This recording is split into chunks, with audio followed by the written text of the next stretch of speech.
Noches, bienvenidos. Clase de Zohar, Parashat Ki Tavo.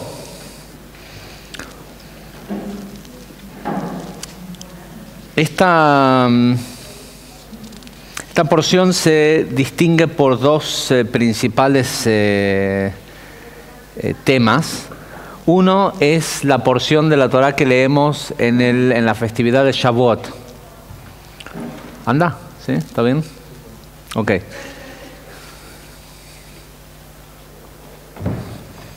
Listo. Gracias.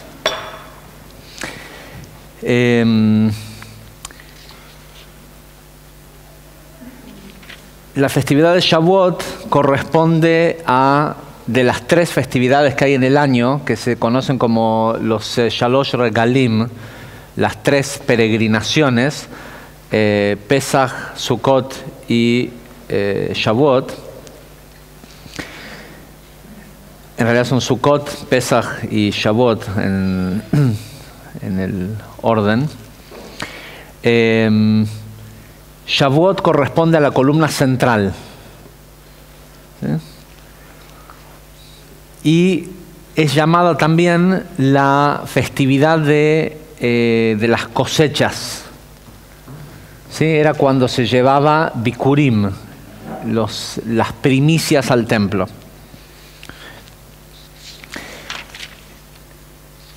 Otra cosa que aparece en esta parashá, que es la que lo hace sumamente notable, es que, si se acuerdan, en la porción de Re'eh, al principio de la porción de Re'eh, que era miren que he puesto frente a ustedes bendición y maldición, Dios solo les había dicho que cuando crucen el Jordán, cuando crucen el río, el Yardén, iban a estar frente a esta idea de la maldición y la bendición. Pero no les dijo cómo, qué tenían qué significaba eso. Solo les había dicho la bendición si siguen los preceptos que les comando hoy, la maldición si se apartan del camino. Pero ahora en esta porción, en la porción de Ki Tavo, les va a explicar cómo lo tienen que hacer. Y lo que tienen que hacer es que tienen que, cuando crucen el Jordán, tienen que separar a las tribus, y hay un cierto número de tribus que tienen que ponerse en una montaña, mirando hacia los leviim, hacia los levitas, y otros en otra montaña. Y a los que están en una montaña, los levitas le van a decir 11 maldiciones, ¿sí? Que están detalladas cuáles son. Pero a los que están en la otra montaña, les van a decir 11 bendiciones. Ahora, no dice en ningún lado cuáles son las bendiciones, pero lo que los sabios llegaron a la conclusión a través de la historia es que no dice cuáles son las bendiciones, porque deben ser exactamente lo opuesto a la maldición. Y es como raro, ¿no? Sobre todo si te toca ser de los que tenés que pararte en la montaña de las maldiciones, ¿no?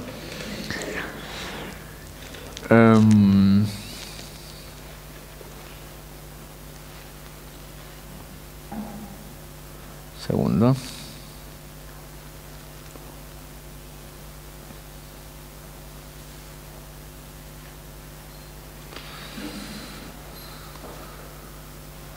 Okay. La cosa es que dicen, la persona tiene que, el levita tenía que decir, maldito es aquel que hace tal y tal cosa, y toda la congregación, incluyendo a los que estaban en la montaña de la maldición, y todos decían amén, que así sea. Después, más tarde,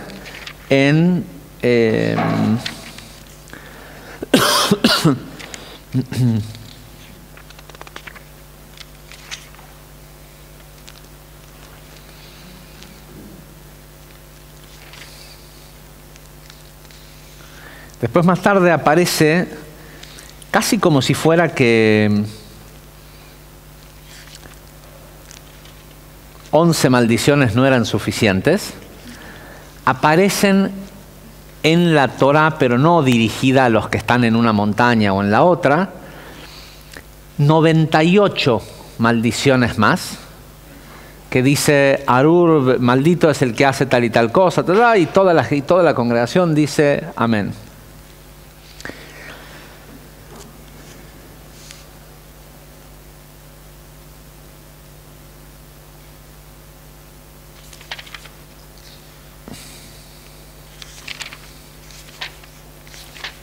Generalmente cuando en los templos la misma persona que es la que lee la Torá es el que pasa a esta aliyá, porque si ya igual él tiene que leer las maldiciones porque es el que trabaja de leer la lectura de la Torá, no vas a llamar a alguien a llamarlo a que venga a escuchar, a que le leas las maldiciones. Sin embargo, los cabalistas se pelean por ser a quien le toque pasar a la Torá cuando se leen estas 98 maldiciones. Vamos a, vamos a leer un poco qué dice el Ari acerca de todo esto.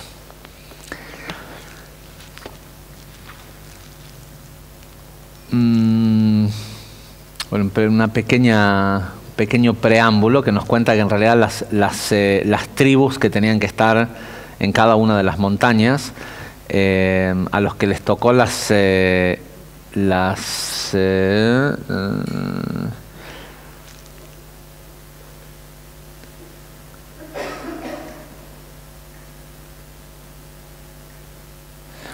que les tocó las maldiciones eran la tribu de Rubén, Gad, Asher, Zebulún, Dan y Naftali.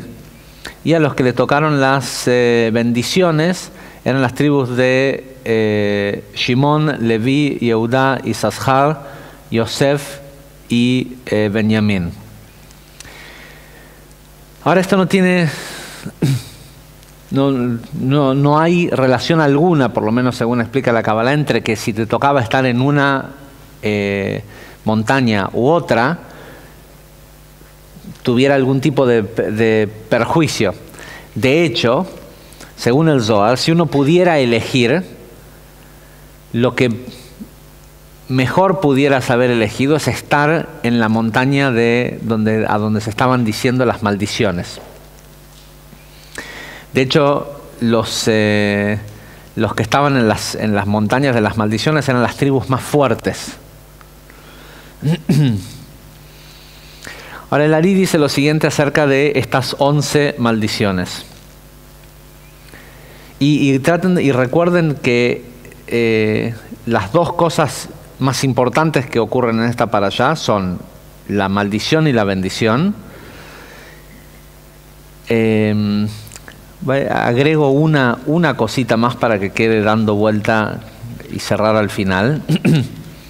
Hacia el final de esta porción, Moisés convoca a toda la gente y les habla a todos en público y les dice: ustedes vieron todo lo que Dios hizo ante sus ojos en la tierra de Egipto. La mayoría de la gente que estaba ahí era el final de los 40 años y todos los que habían salido de Egipto, que eran mayores de 20 años, murieron en el desierto. Así que por lo menos la mitad de la gente que estaría ahí, no es cierto que habían estado en Egipto, que vieron ¿cómo se llama esto? Las plagas de Egipto. Sin embargo, eran los mismos, solo que esta vez estaban la generación que nació en el desierto era la reencarnación de los que habían salido de Egipto, solo que esta vez estaban naciendo en el nivel de Binah y no de Atzilut. Porque habían perdido esa categoría por todo lo que se habían quejado y habían descendido espiritualmente. Entonces Moisés les dice: ustedes vieron lo que ocurrió, Dice, sus mismos ojos vieron los grandes milagros, las señales y aquellas estupendas maravillas. Pero hasta ahora, Dios no los dotó, Hashem, pero dice, o sea, Yud-Kei Vav-Kei, no los dotó de un corazón que entienda, ni de ojos que vean, ni de oídos que escuchen.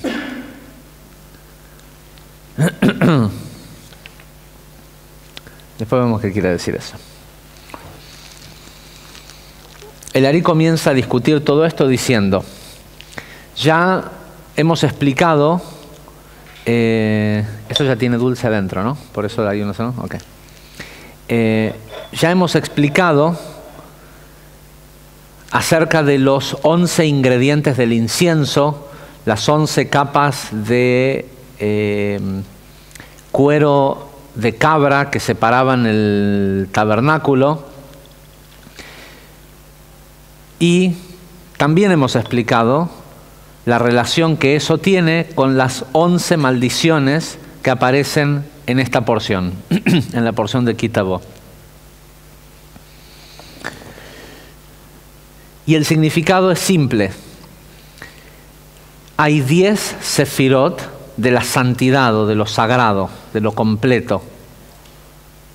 Y así como están esas 10, hay otras 10 de la clipá o del egoísmo, de la negatividad.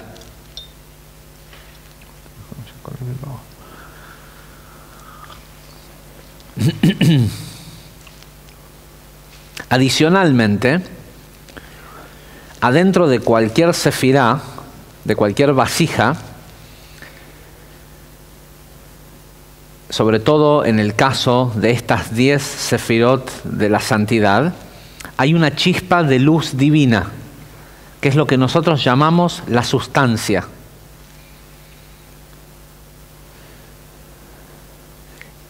Este es el significado místico del verso de los Salmos, del Salmo 103, versículo 19, que dice, su realeza gobierna sobre todo, refiriéndose a Dios, ¿no? Todo es las 10 sefirot, que están todas siendo gobernadas por esa esencia interna que tienen, que es la luz del Creador. Ahora, lo mismo también es cierto acerca de las sefirot de la clipá, del mal o del egoísmo, con solo una pequeña diferencia. Las 10 sefirot de la santidad están compuestas de esencia y vasija, ¿sí? La luz y el recipiente.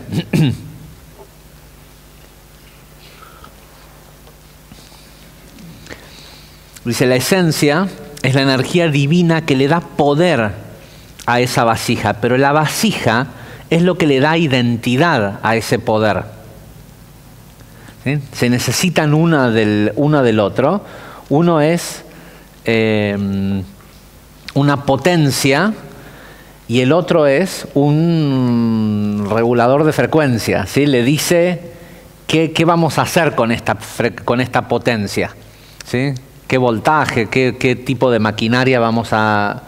Si la necesito para Geburá, que es mucho deseo, lo voy a poner en trifásica para que sea así, para que...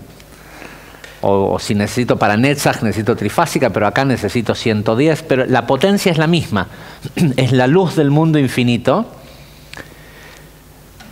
Esa es la esencia, es decir, la capacidad de movilizar y de hacer pragmático algo que es simplemente una especie de idea, pero cómo se va a manifestar es el molde, la sefirá es el molde que, sí, es como, yo me lo imagino a veces que es como si fuera, la luz es un fluido que trata con una tremenda intensidad de descender. y yo me imagino la Sefirot como si fuera una extrusora. ¿Saben lo que es una extrusora? Una máquina que tiene un molde en la punta y le haces como los churros, ¿sí? Una máquina de hacer churros o galletitas, vos apretás, o la de poner sellador, vos apretás y haces presión, bueno, según qué forma tiene la punta, el contenido es el mismo. Silicona, masa para galletitas, aluminio, lo que sea, pero según el molde que pones en la punta es la forma que sale. La Sefirot es esto.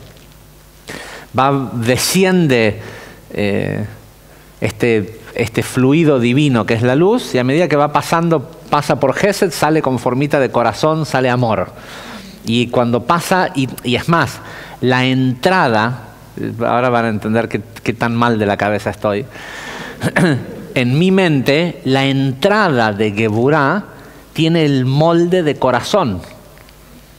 Si vos en Gesed tenías una imperfección y la extrusora sacaba algo cuadrado en lugar de sacar un corazoncito hermoso, ni siquiera entra en Geburá.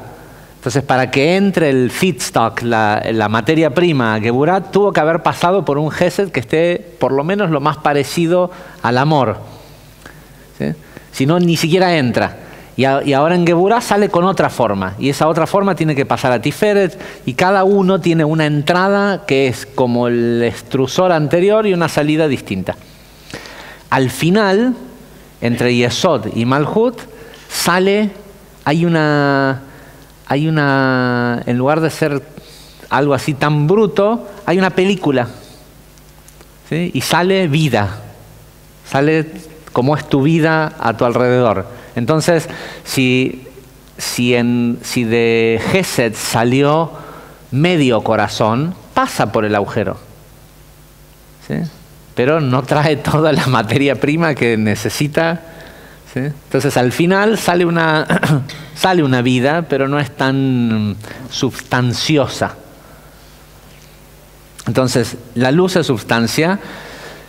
Y pareciera ser que es lo más importante, la luz, ¿no? No nos dijeron cabalísticamente, lo único que tenés que querer en la vida es luz.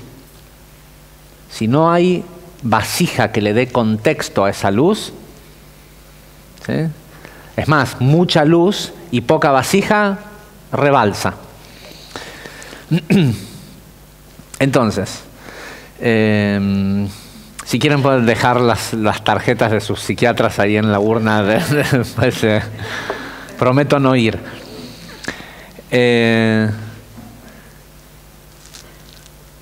Ahora, en el caso de las Sefirot de la santidad, la esencia es una fuerza de vida que sostiene a la Sefirá.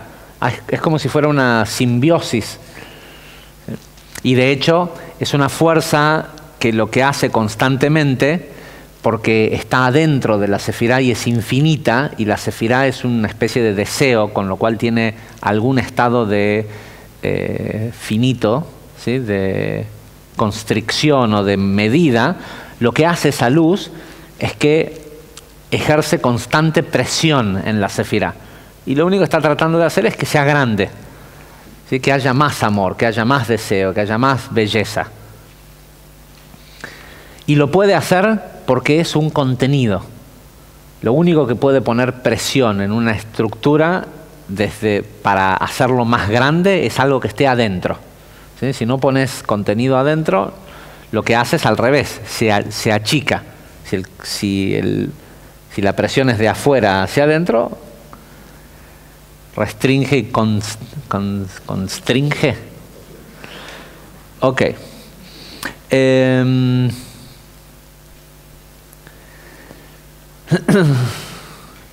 Dice, la luz es la sustancia de la Sefirot y está absorbida y escondida en ellas. Y es por eso que está escrito en el Zohar, Él, refiriéndose a Dios, y aquello que Él esconde. ¿Qué es lo que esconde? Su luz. Eso y aquello que Él esconde son uno. Eso y aquello que Él causa también son unos. ¿Qué es lo que causa? La vasija. Entonces la luz y la vasija, cuando cuando las cosas están bien, cuando es virtuoso, son uno. Con lo cual uno no puede distinguir si hay luz ahí.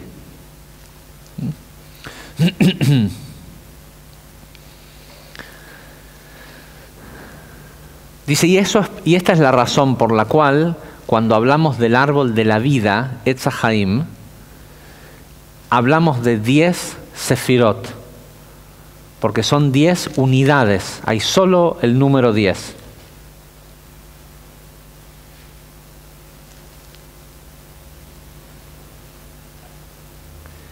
Y por eso, dice, el tabernáculo tenía 10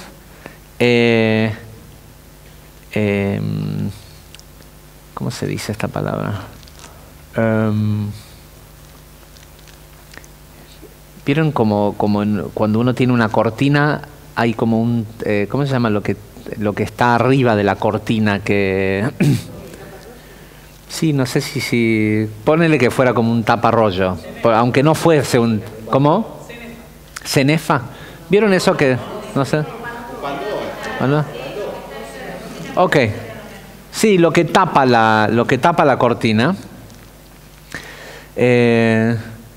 Dice, por eso lo que tapaba las cortinas en el tabernáculo eran solo 10. Dice, pero en el caso de las sefirot del mal, recuerden que el mal, siempre la palabra mal, cuando aparece ra, hay que leerlo egoísmo, ¿no? Dice, pero en el caso de la sefirot del mal, del egoísmo, la luz sagrada, la fuerza de luz sagrada del Creador, no puede ser absorbida en ellas, puesto que la esencia profana que tienen repelen a la luz del Creador, y lo profano y lo sagrado nunca se mezclan. Saben esto, ¿no? En el único lugar en donde se mezcla lo sagrado y lo profano es en la imaginación de un ser humano. En la realidad nunca están juntos. Eso que uno dice, bueno, pero no es tan malo. Sí, es 100% malo y esto otro es 100% bueno. Es decir, hay sagrado y profano, altruista, egoísta. No es tan egoísta, ¿sí? Es solo algo que se fabrica en la imaginación de aquel que está buscando justificarse lo que está queriendo hacer. Pero en la realidad nunca se mezclan. Con lo cual, si pensás que hacer algo egoísta te va a dar luz, nunca es cierto. Nunca es cierto. ¿Sí? Te pueden prestar. El satán o el oponente, el sistema, te puede prestar un rush, ¿cómo se dice? ¿Cómo? Como una explosión de una ráfaga de emoción que se parece como si fuera luz, pero de donde está saliendo, lo que está consumiendo es tu cuerpo. No es que llegó luz, es que lo que produce en el cuerpo se siente como una gran emoción y parece que recibiste algo divino o lo que sea, pero en realidad lo que acabas de hacer es que acabas de consumir una parte de tu vitalidad, por decirlo de alguna forma. Que también es bueno, porque si la vitalidad la utilizás para hacer cosas egoístas, tiene el sistemita es como perfecto, ¿sí? Dice entonces, ¿por qué estas dos, lo profano y lo sagrado, nunca se mezclan? Más bien lo que ocurre es que como de todas formas son vasijas, y las vasijas tienen esta cosa de atraer la luz, la luz cuando llega a ellas, merodea por encima de ellas, y cuando uno las ve desde lejos, parecen luminosas. ¿Se acuerdan que en el curso 2, cuando hablamos de Da'at y todo esto, decimos que se habla esto de la luminiscencia que está afuera de las sefirot, que de hecho las hace parecer mucho más atractivas? Una sefirá del egoísmo es a los ojos de un ser humano, a la percepción de un ser humano no pulido, se ve mucho más atractivo que una sefirá que tiene luz adentro. Porque cuando la luz está adentro no se ve, ¿sí? Es como, no podemos evitar que si ves una persona desnuda te atrae. ¿Por qué? Porque está todo expuesto. Pero lo que está expuesto es, o sea, es porque hay más luz afuera que lo que hay adentro. Todo lo que nos resulta atractivo, ¿sí? No decimos siempre que nos venden lucecitas y ¿sí? Todo lo que tiene mucho destello por fuera. La persona siempre, cuanto más ego hay presente, más deslumbrante es la persona por fuera. Y no tiene nada que ver con una cuestión de belleza, sino con la necesidad de, si tiene, y lamentablemente hay muchos casos en donde no hay belleza, pero también hay una necesidad de mostrarlo, porque por lo menos el que tiene para ser egocéntrico, bueno, que vaya y que sea egocéntrico, ¿sí? Mi maestro siempre decía, yo puedo entender a alguien que, no sé, que tiene 3, 4 mil millones de dólares en el banco. No digo que esté bien, decía él, pero entiendo que sea egocéntrico. Pero que sea egocéntrico un tipo que le tiene que pedir ayuda a los amigos, a esto, a lo otro, pero y encima es egocéntrico. ¿Sí? Es increíble, pero generalmente es lo que más ocurre. Es la gente que está en mayores dificultades los que muestran la mayor cantidad de ego. Y generalmente, si el tipo tiene $1 millón en el banco, es muy probable que te des cuenta. Pero si tiene 1000, seguramente no. ¿Sí? La gente que ya tiene, no tiene ninguna necesidad de mostrar nada. Entonces, esta luz que merodea alrededor de estas sefirot, las hace atractivas, y de ahí viene el número 11. Dice, después van a aparecer otras 98. ¿Por qué no ponerlas todas juntas? ¿Por qué poner 11 y hablar de estas 11? Dice, porque la esencia de lo que le genera a la gente la percepción de que algo es una maldición en su vida es justamente esto.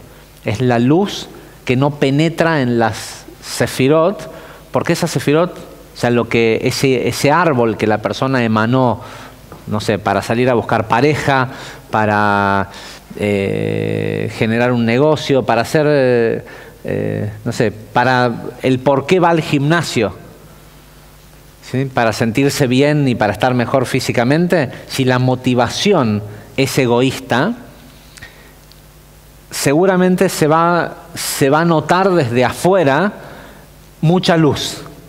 Si el tipo que va al gimnasio solo por verse físicamente bien, necesita que lo vean que está físicamente bien. ¿Sí? Entonces necesita mostrarse. La persona que va porque sabe que si hace tal ejercicio lo hace sentir mejor y eso le sirve para, no sé, para ir a trabajar con más fuerza a la fundación, ¿qué necesita pasarse 10 minutos más en el gimnasio mostrando qué tan buen cuerpo tiene?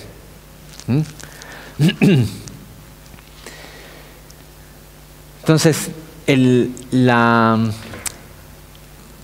explicamos un poquito más de todo esto y ahora volvemos. Dice, tal como está explicado en el Zohar, respecto a las 11 cortinas de piel de lana de cabra que estaban en el tabernáculo, dice, tal como se explica en todo lo que tiene que ver con este número 11, de eso está dicho en el Zohar, aquel que agrega en realidad está restando. ¿Sí? Cuando hay más de 10 sefirot, cuando parece que hay mucho más que lo que debería haber, en realidad está restando. ¿Por qué? Porque si el fluido, si la presión está afuera, está haciendo cada vez más chicas esas esferas, porque la luz tiene esta inteligencia, por llamarle de alguna forma, o esta única, sí, la palabra es inteligencia, de empujar. Lo único que sabe hacer es empujar. La electricidad, lo único que sabe hacer es empujar. Es potencia, es, ¿cómo se le dice acá a la trifásica? Se le dice fuerza motriz. ¿Sí? Es empuja. Ahora, ¿qué empuja y de dónde está empujando? Es totalmente distinto el efecto que vas a tener. Si empuja de adentro hacia afuera, hace cada vez que la vasija sea más grande. ¿Sí? Si empuja de afuera hacia adentro, todos hemos visto los casos, ¿no? de la gente que muestra y que en realidad tienen vidas miserables, pero lo único que sienten que es que les da un poco de satisfacción es cada vez mayor exposición, y cada vez esa exposición los destruye más hasta que los termina.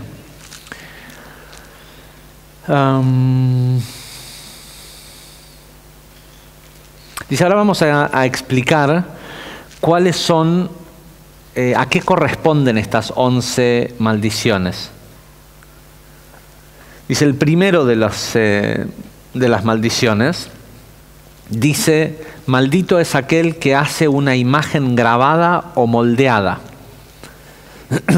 Esto corresponde al egoísmo o al mal conocido como la clipá de Arij Anpin. Esto es como, Arij Anpin quiere decir Keter. Keter tiene dos aspectos, Atik Yomim y Arij Anpin, un aspecto externo y uno interno. Pero es lo que contiene todo. No hay nada más elevado que Keter. Y aquel que hace una imagen grabada o moldeada es la peor de las maldiciones. ¿Sí? Es el Keter de la clipa. Todos se acuerdan, ¿no? De qué quiere. Ese es uno de los mandamientos. ¿Sí? Que no voltearás a imágenes grabadas ni moldeadas. Y básicamente lo que significa es que nosotros fuimos hechos a imagen y semejanza de Dios. En realidad, en un principio se suponía que iba a ser imagen y semejanza, pero por lo menos fuimos hechos a la imagen. Y cuando una persona idealiza a algo o a alguien y quiere ser como esa persona, y quiere ser como distinto a lo que a él le toca hacer. Pero uno dice, no, pero a lo mejor su ídolo es un tzadik. Él quiere ser como Rabbi Shimon Bar Yochai. ¿Para qué? Si ya hubo Rabbi Shimon Bar Yochai. ¿Sí? Él tenía que ser el mejor Javier Wolkov que podía haber. No tenía que querer ser como su maestro, ¿sí? Porque él también fue hecho a la imagen de Dios, pero a este pedazo de imagen y con un trabajo y con algo para hacer. Entonces, en el momento en que la persona hace de otro ser humano un ídolo, o mucho más si hace de algo físico, el dinero, lo que sea, el poder, su Dios, lo que está haciendo es que está moldeando o grabando la imagen. Está cambiando su imagen divina, con la que Dios lo hizo, a una nueva, ¿sí? Que no es la que le corresponde. Entonces es el que si empieza por ahí, no hay chance de que para abajo pueda pasar algo bueno, por decirlo de alguna forma.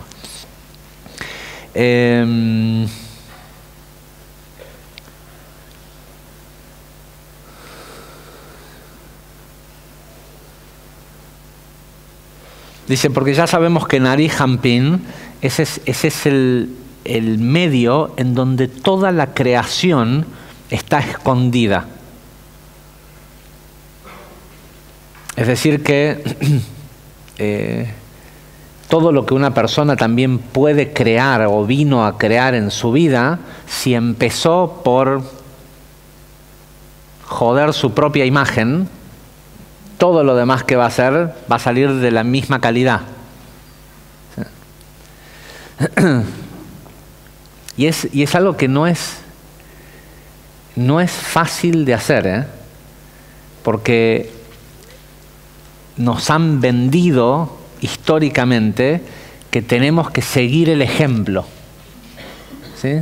Que alguien, o sea, busca un ejemplo, pero a nosotros el ejemplo es el cómo ser un ser creador, no querer crear lo mismo que hace el otro.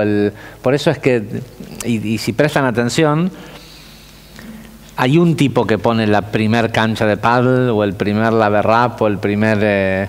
Entonces, en el momento en que todos están queriendo copiar el negocio del otro, está perfecto el tipo que hace la franquicia de laverrap o de la cancha de pádel, pero en el momento en el que el otro empieza a copiar, de alguna forma hizo de ese hombre su ídolo. Porque o sea, lo que está haciendo está diciendo, está proclamando: yo no soy un ser creador, yo solo puedo copiar. Tengo que ver qué es lo que hacen otros y pensar que a mí también me va a ir bien. Y por más que le vaya bien, no es necesario, no necesariamente tiene que ver con lo que él vino a hacer.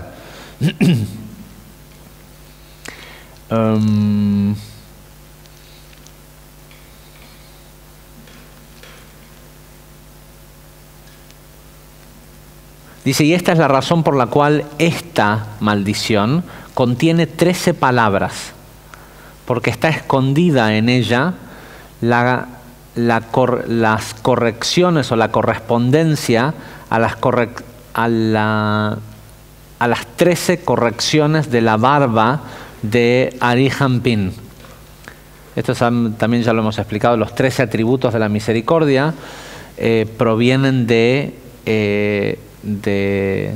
Keter y son 13 rectificaciones o 13 atributos de cómo el sistema funciona para que por lo menos en estas 13 distintas categorías no recibamos juicio severo por las cosas que no hacemos bien.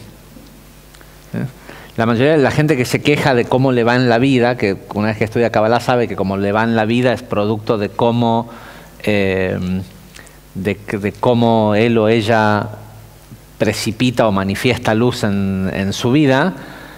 Normalmente, si no existiera este filtro de los 13 atributos de la misericordia, ese caos que él o ella experimenta en su vida sería al menos 13 veces peor.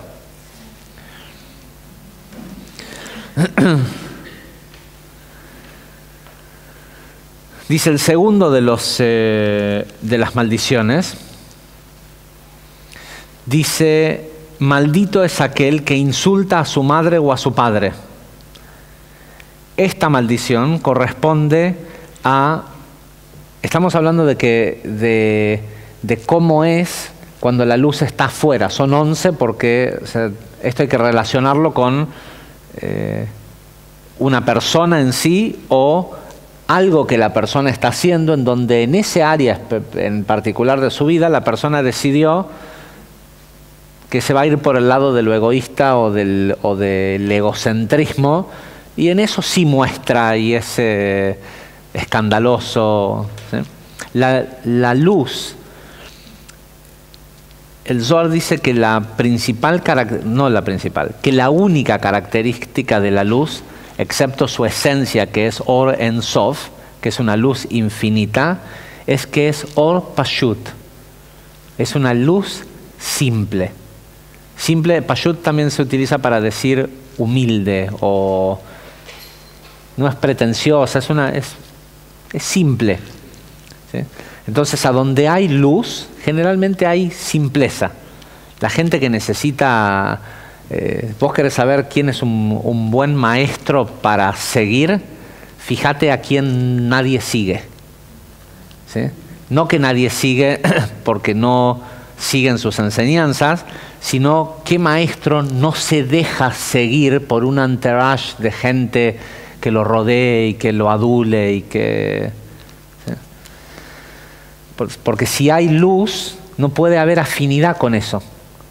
¿Sí? No hay esa simpleza, la persona no podría soportar tener un séquito de pavotes que lo siga.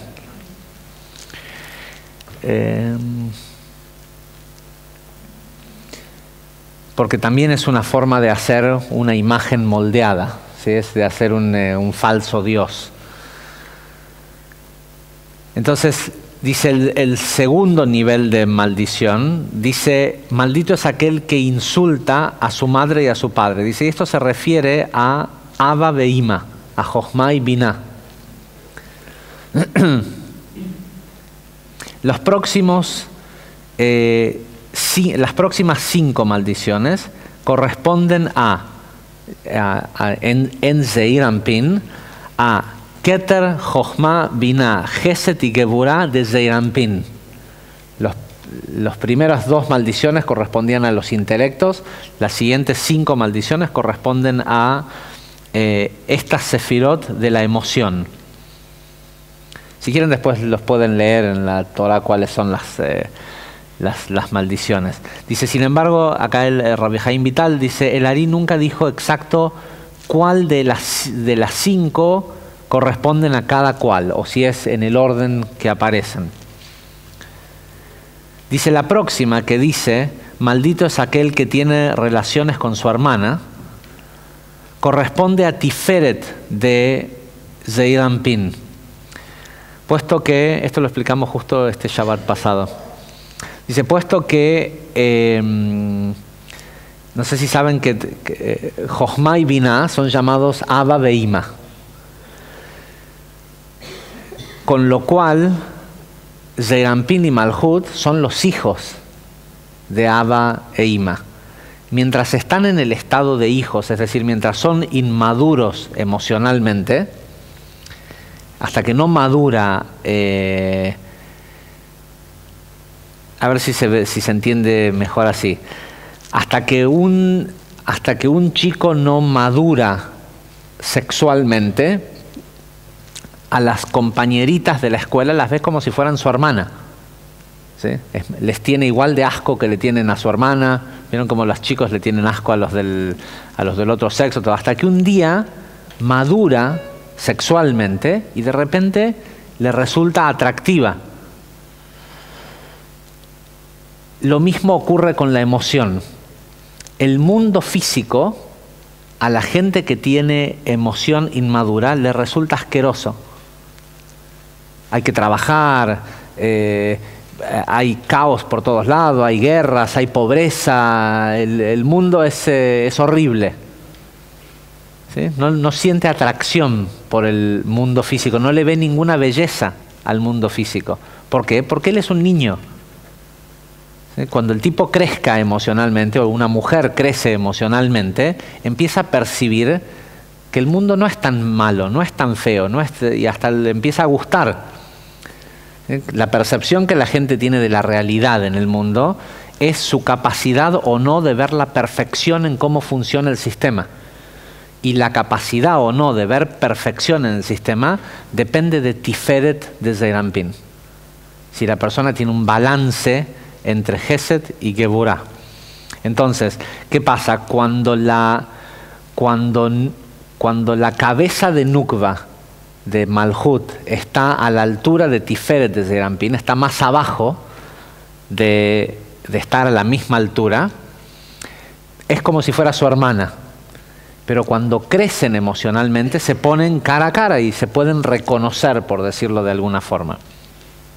Entonces, dice, en realidad, cualquier persona es maldita, por llamarle de alguna forma, si tiene relaciones con su hermana. ¿Sí? El tipo que va a trabajar, pero odia su trabajo, es como que está teniendo relaciones con su hermana. porque no puede ver que ese trabajo es un medio para que sea un gran coito entre su capacidad y su posibilidad de dar al mundo. ¿Sí? Lo ve como, ¿sí? ¿Quién tiene ganas de tener relaciones con la hermana? Es horrible. ¿Sí? Entonces, ¿quién tiene ganas de ir a trabajar? La persona que no tiene ganas de ir a su trabajo es por eso. Es porque respecto al ir a trabajar es un niño. Es un egoísta. Solo piensa en sí mismo. Cuando madura emocionalmente, tiene que o cambiar de trabajo si es que ese trabajo no le permite ser un medio mediante el cual él pueda darle, pueda agregar valor al mundo, o tiene que decir, bueno, si igual tengo que venir 8 horas por día y hay una persona a quien atiendo del otro lado del mostrador o lo que sea, y no me van a pagar más o menos si me la paso bien o me la paso mal, que todo esa forma de pensar implica madurez. ¿Sí? Y es una madurez emocional, no es algo que alguien te lo puede explicar. Si alguien te viene y te dice, bueno, pero si te divertís, no te van a pagar menos porque te diviertas. Y uno lo puede escuchar y decir, bueno, sí, tiene razón. Pero de ahí a poder hacerlo, no es lo mismo. Para poder hacerlo, uno tiene que sentirlo. Permiso. Entonces, cualquier persona que su relación con el mundo es desde un lugar de ver que no le gusta eso que hace, vive una vida maldita.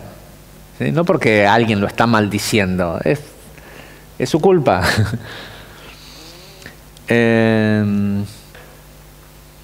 Cuando está... Ok, eso ya...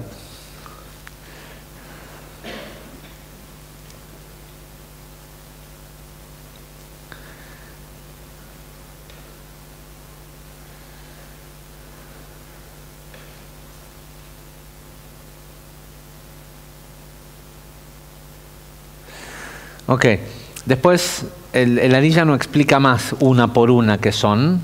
Yo justo en este escrito que tengo acá los tengo enlistados.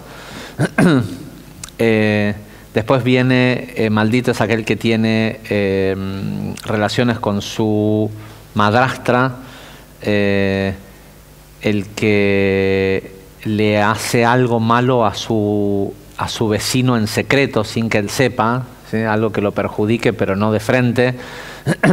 Y el último, dice, maldito aquel que acepta un soborno en un caso de asesinato en contra de una persona inocente. Más allá de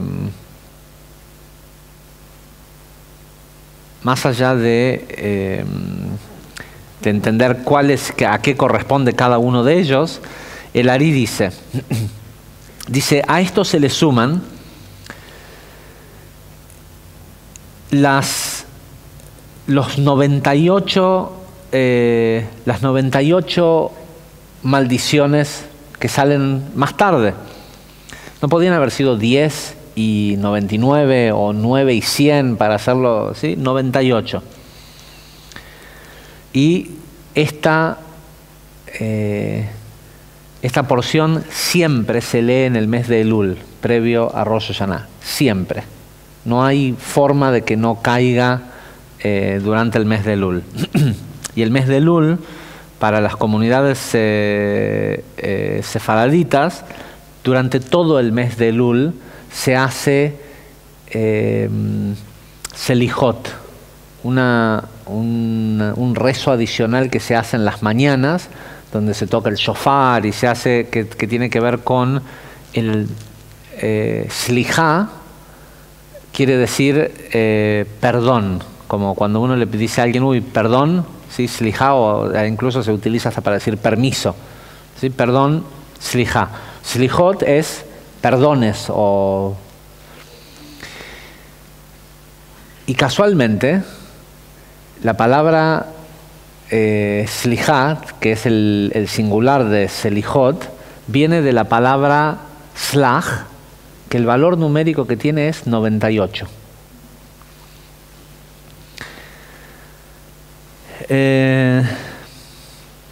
Dice, a diferencia de las primeras, que son que tienen que ver solo con el tema del egoísmo, no sé si es tanto egoísmo como egocentrismo, ¿sí? Como de la gente que la luz se les ve por afuera pero que adentro no tienen nada. Dice, estas maldiciones, hablando de las 98, que por cierto, las 98 maldiciones están en la sexta aliyá, que corresponde al nivel de Yesod, ¿sí? Los que vienen a Shabbat saben, la sexta aliyá es Yesod. Estas maldiciones tienen que ver con las imperfecciones causadas en la sefirá de Yesod. Este es el significado místico de la frase en Levíticos que dice: la espada que venga la venganza del pacto, del Brit. Dice, en este caso, el Brit a lo que se refiere, no se refiere a la circuncisión, sino se refiere a toda la Torá. Puesto que también sabemos que aquel que cuida su pureza sexual es como si cuidara también toda la Torá.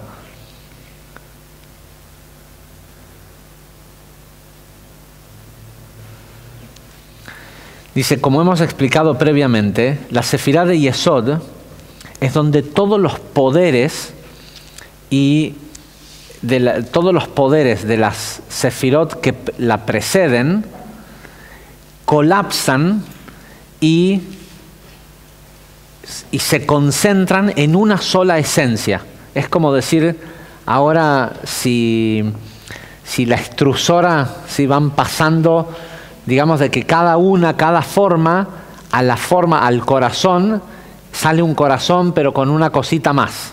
¿Sí? El extrusor es cada vez más grande porque tiene que haber cada vez más fisicalidad a medida que desciende.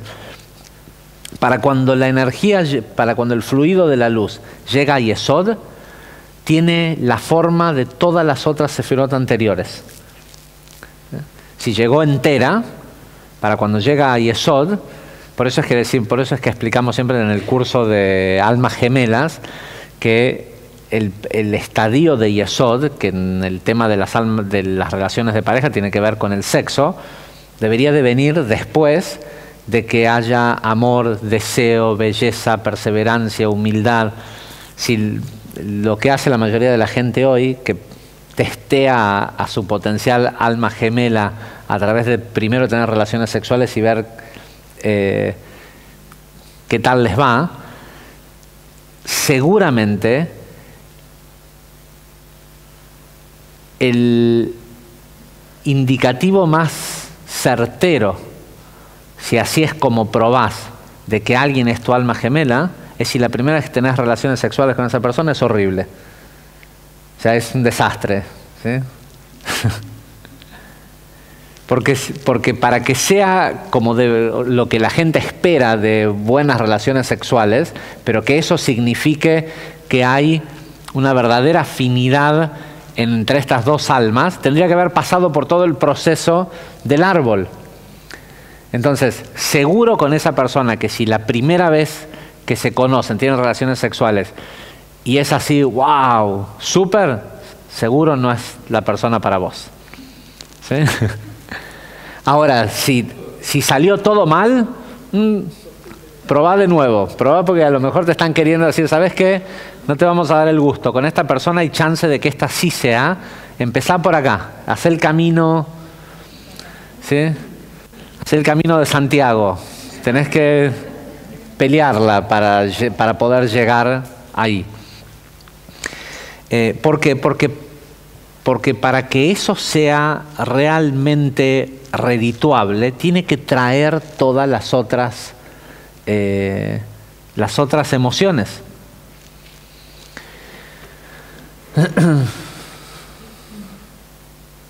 Eso si buscas tu alma gemela, si solo buscas buen sexo, bueno. ¿Sí?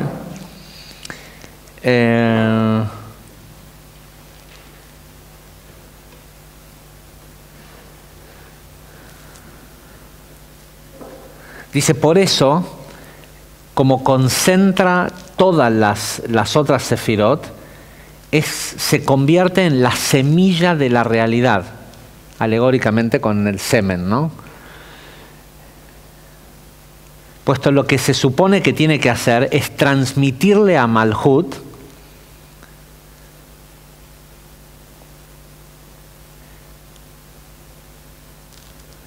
la capacidad de dar vida a una nueva realidad o a una nueva forma de vida, sea en el caso de cuando nace un bebé o si esto lo llevas a una empresa, a ir al gimnasio, a lo que sea, lo que tiene que terminar ocurriendo al final es que el haber hecho de manera oculta todo el camino, con la luz, internalizando la luz en cada una de las sefirot, para cuando llega a Malhut, está todo concentrado y tiene que poder explotar en una vida distinta.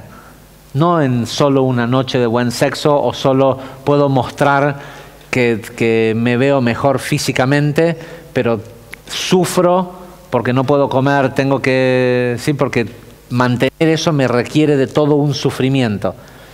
Esa es la diferencia, que la persona haya hecho un cambio, que el tipo no tenga ganas de comer lo que le hace mal. Y ¿sí? Es la diferencia entre ¿cómo se dice? Show off. Aparentar algo o haber realmente cambiado. ¿Sí? Porque vos podés sostener algo, pero por liviano que sea, no se puede sostener durante mucho tiempo. ¿Sí? Una servilleta, si la tenés que sostener 10 días, pesa una tonelada. Entonces, una mentira, el cuerpo, porque te mataste un mes seguido en el gimnasio, porque recién te divorciaste y ahora te querés ver bien para salir a la cacería otra vez, o cuando sea que la motivación no es altruista y lograste algo, después hay que sostenerlo. ¿Sí? Y cuando la luz pasó por las sefirot, fue cobrando forma y ya tiene esa forma, no hay que sostener nada. Para cuando llega Yesod es una vida nueva, distinta. No es una realidad sostenida con estacas o alfileres. Esto es algo que le puede resultar interesante a los caballeros. Dice, yendo a la parte física en un ser humano, dice, el órgano reproductor masculino, que es la manifestación de Yesod en el cuerpo de un ser humano, está ligado a... Es una terminología bíblica esto, a un arco que tira flechas. Dice que simbólicamente es el cómo funciona la eyaculación. Dice, por eso es que vemos esta discusión alajística, si se considera o no una descarga, ¿cómo se dice? Una polución, ¿sí? una descarga de cuando alajísticamente cuando un hombre tiene relaciones sexuales o cuando eyacula debe hacer mikve después. La pregunta es o lo que discute la halajá es si hay una descarga de semen que no es en realidad una eyaculación, ¿sí? Que hay alguna cantidad de flujo, pero que no es producto de una eyaculación. Y la halajá dice que no. Y lo que dice la halajá dice es que tiene que haber sido expulsado con potencia como si fuera una flecha. Dice, ¿a qué se refiere todo esto metafísicamente?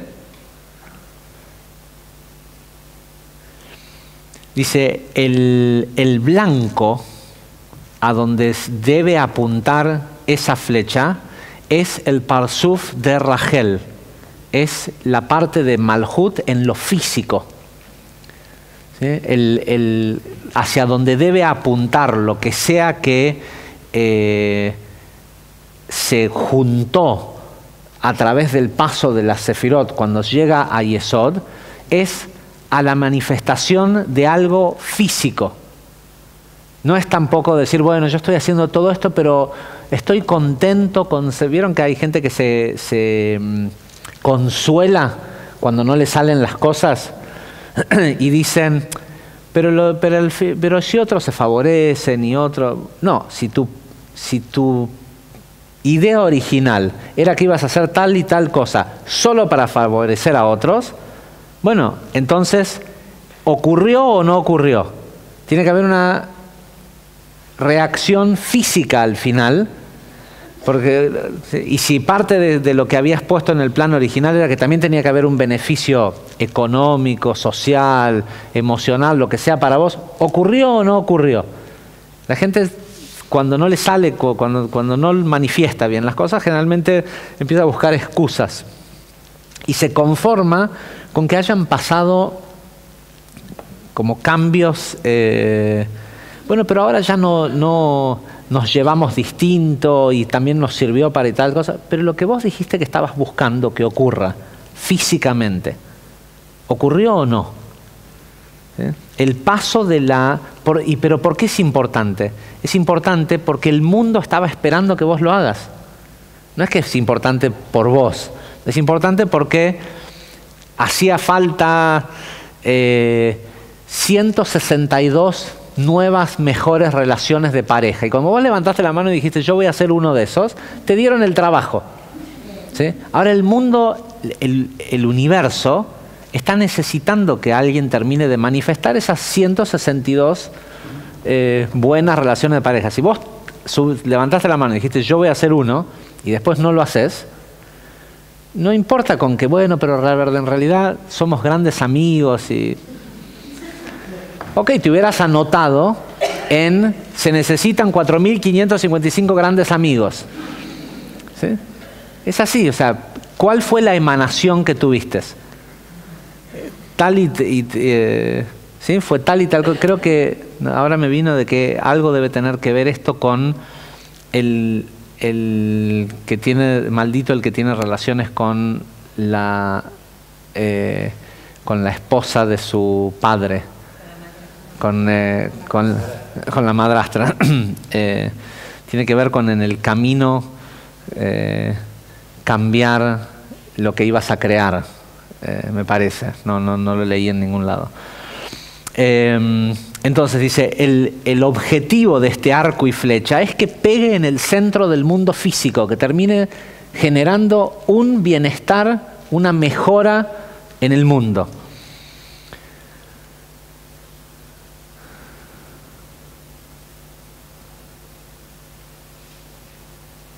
Dice, por eso es que al pueblo de Israel, por eso es que cuando el pueblo de Israel comete un pecado, dice el Ari, y por ende lo que acaba de hacer es que causó que estas flechas sagradas se desasocien del target, ¿cómo se dice? Del blanco a donde estaban originalmente destinadas,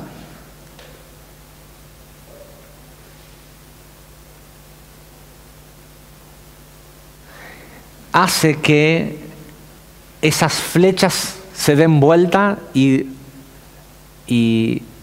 vayan en contra del mismo que que tiró la flecha. Dice, como si esto fuera poco interesante, dice el Ari, es interesante destacar que la palabra Heitz, que es flecha en hebreo, que también son las mismas letras que pecado, la letra Het y Tzadik, también tiene valor numérico 98. Ahora hay una cosa más que tiene valor numérico 98, que es Tzach. Tzach en hebreo quiere decir, que son estas mismas letras al revés, quiere decir inmaculado. Cuando en hebreo se dice que algo es como blanco, así perfecto, inmaculado, se dice tzach. Y está relacionado con que está escrito que el día que dice que cada vez que neva sobre todo Jerusalén y Jerusalén queda tzach, queda blanca, todos los pecados de Israel son perdonados. Y dicen que el día que neve sobre todo el territorio de Israel, ese va a ser el momento, o sea que una de las señales del Gemara Tikkun, del fin de la corrección, donde vamos a ver que todo fue purificado, va a haber una gran nevada en donde todo, no sé si lo habrán visto, si buscan en internet van a ver que cada vez que nieva y la ciudad amurallada de Jerusalén queda toda blanca, le sacan fotos o sea, y la pasan por todos lados, es así como y todo el mundo es, ¿sí?, como una gran noticia. A ver, un segundo. Ok, dijimos, les prometo que 10 minutos más y terminamos. Dijimos al principio que todo esto está relacionado con la festividad de Shavuot. Esta porción de la Torá se lee ahora, esta semana, pero también se lee durante Shavuot. Y la sección que se lee es esta sección de traer bikurim, de traer las primicias. Dice, el significado místico de este mandamiento, el de traer las frutas, tiene que ver con regresar la luz de Nukva de Zeir Anpin a Gesed.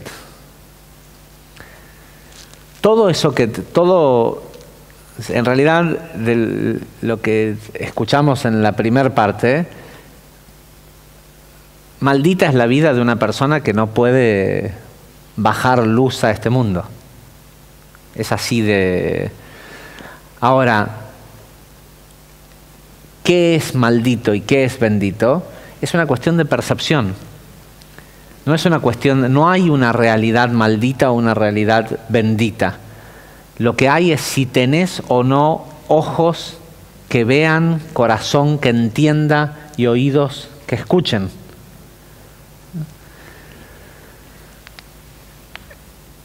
Por eso esta porción está relacionada con la de Reé, que decía, miren que puse enfrente de ustedes la vida y la muerte, el bien y el mal, la maldición y la bendición.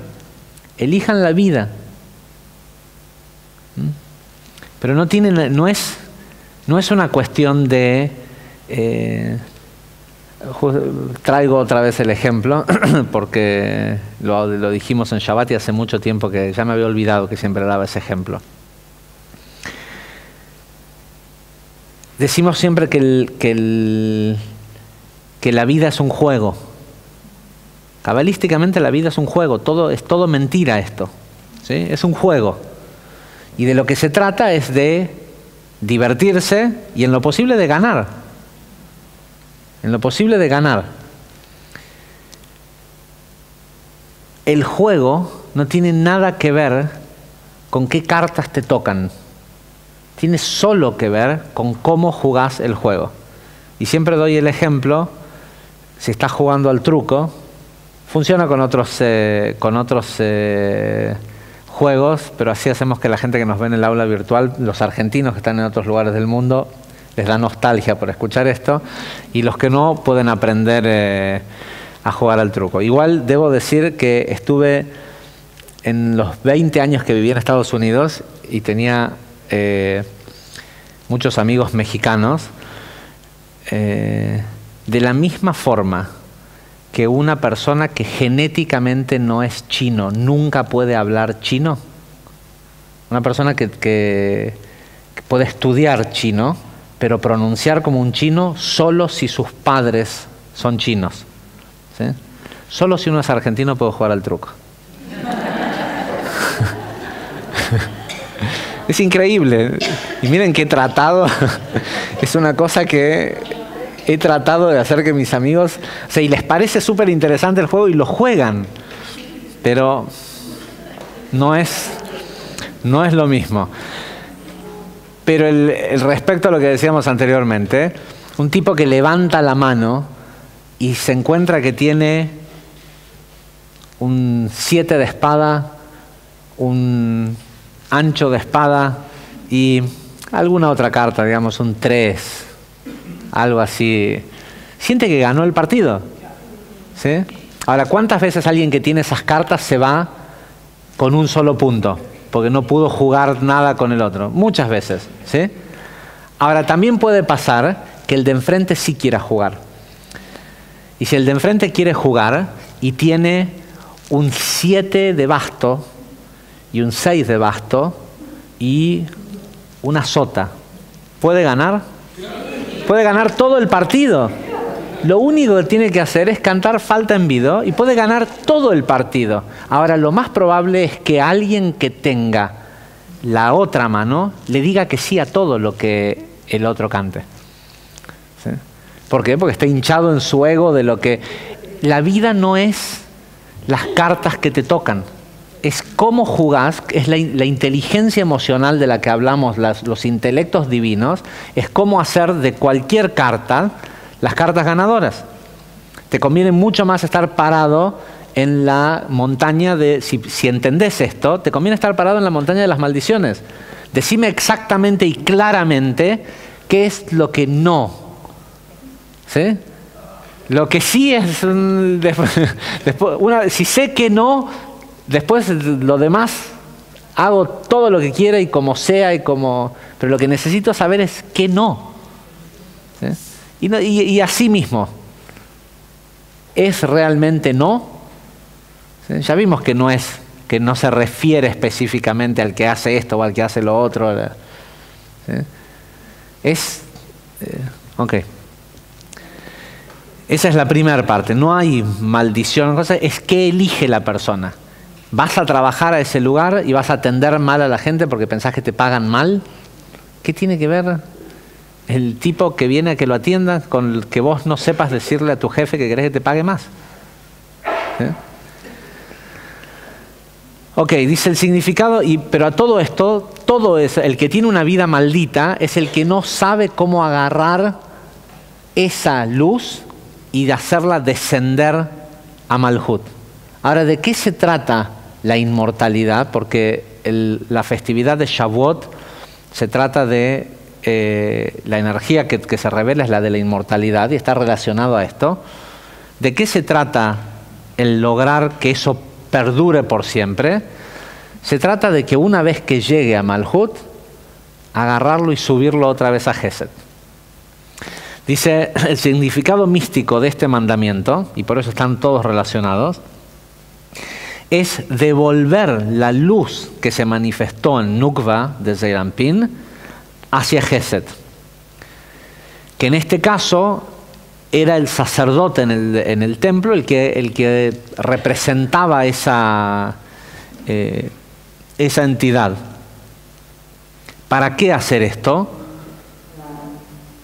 Para que el mal, para que el egoísmo no pueda derivar sustento de la energía divina y de la beneficencia divina que la persona pudo precipitar a Malhut. Ahora, la primicia no es un diezmo. La primicia es un fruto. Uno. Entonces, si vos pudiste hacer que tu árbol solo dé 2 frutos y te jodiste. La mitad de lo que dio este año vas a tener que darlo de primicia. Entonces, ahora, si vos podés hacer que tu árbol dé 1000 naranjas, sigue siendo 1, pero ¿cuál una? La primera, la que más querés. ¿Sí? Porque es la primera que empieza a ponerse linda y ves que hay un montón, pero esa es la que, ¿cómo serán las frutas de este año? ¿Cuál tiene la muestra de cómo es la fruta del año? Y la que querés es esa, la primera. Hasta el día de hoy en Israel se marcan en los árboles la primer fruta que parece que va a madurar, se le pone una cintita roja y como no hay un sacerdote a quien llevarlo, se la deja en el árbol. Pero la idea es, ok, lo lograste hacer todo, tené cuidado de no darle esa energía al ego. No comas la primer fruta. ¿Sí? A lo mejor decí que no la primera vez que te invita a pasar a su casa. ¿Sí? A lo mejor agarrar el primer sueldo y hacer otra cosa, no lo gastes en... Sí, pero bueno, no dejes que en el último momento la fisicalidad te gane.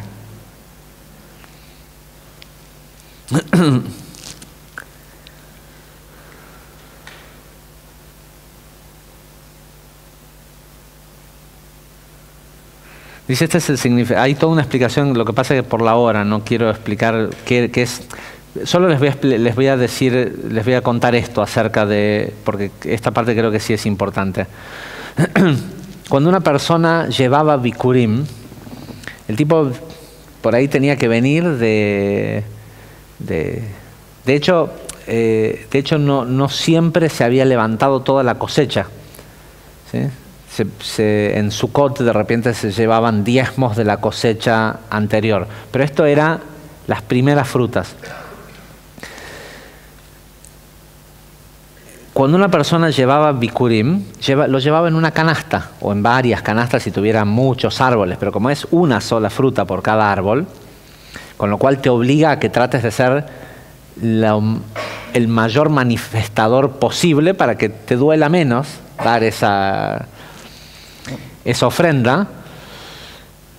Una cosa muy interesante que escuché los otros días en un documental que me llamó la atención y me parece que es interesante, sobre todo para la gente de origen católica.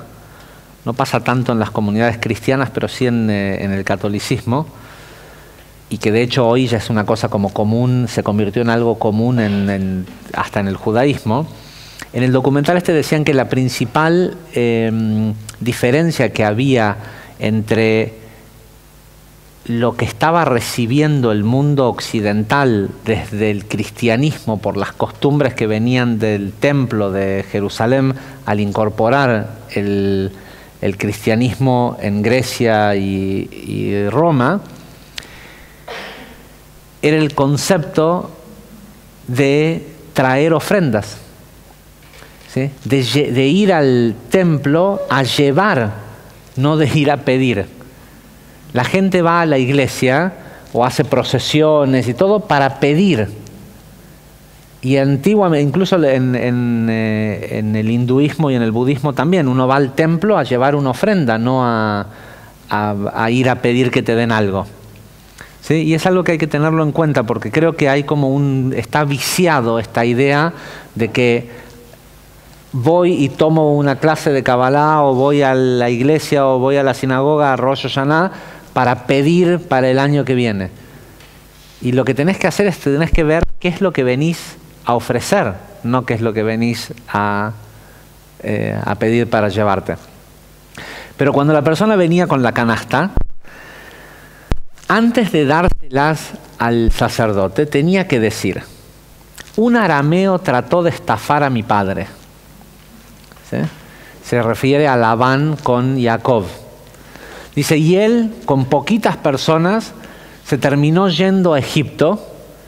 Dice, y ahí se convirtió en una gran nación. Pero después vino el faraón y nos esclavizó. Pero, y después vino Moisés y hubieron 10 plagas maravillosas y nos liberó de Egipto y durante 40 años estuvimos en el desierto y hoy llegamos a esta tierra que le prometiste a mi padre, a quien había tratado de engañar el arameo, y planté estos árboles y dio estos primeros frutos. Todas las personas que traían Bikurim estaba escrito, tenían que leer exactamente esto.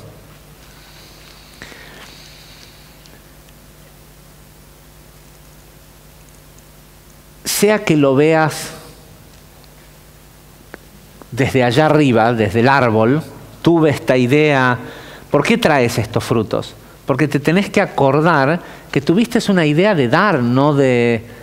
Si se te ocurrió poner la panadería, la granja de no sé qué cosas, la empresa que sea que está dando ahora estos frutos, ¿sí? Vení con la satisfacción de saber que eras esclavo antes de tenerlo y que ahora venís a traer, mira esto, o sea, podés venir de viaje a Jerusalén o a donde sea o hacer lo que sea para ir a llevar una ofrenda, pero no te olvides del viaje, porque todo ese recorrido, o sea, la gente tiende a decir, bueno, pero ya pasó, lo malo ya pasó, concentrémonos en lo que... No, todo eso está en estos frutos.